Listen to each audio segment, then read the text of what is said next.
concerned. But first, let's start off with some breaking news that's coming in.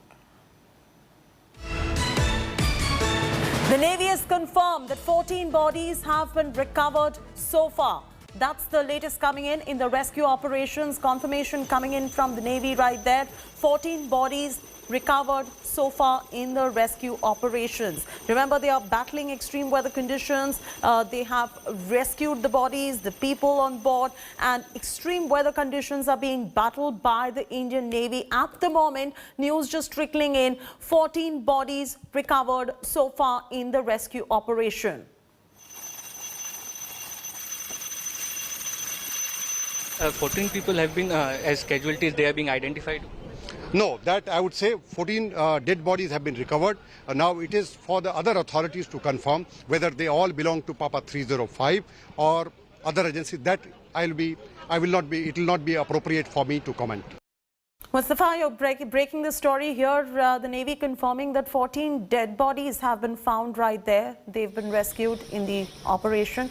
Bring our viewers up to speed with the very latest that's coming in. Yes, it was the Commodore of Western Naval Command's Operation MK who we just heard on the broadcast saying that 14 bodies have been recovered, and we'll just pan and show you. This is INS Kochi, which brought about 125 people who were rescued.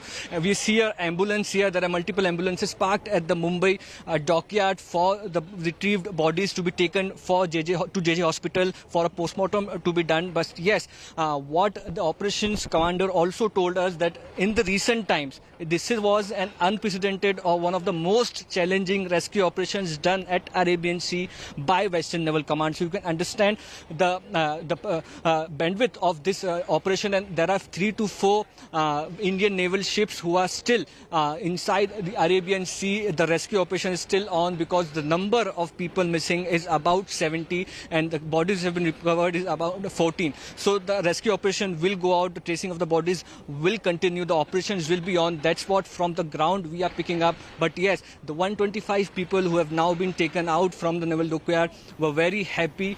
They were recounting the times, these hours which they were in water. Entire barge was shattered by the heavy winds, and they were just saying that they are fortunate enough to be alive and thanked Indian Navy for it. Back to you. The process of identification is still on.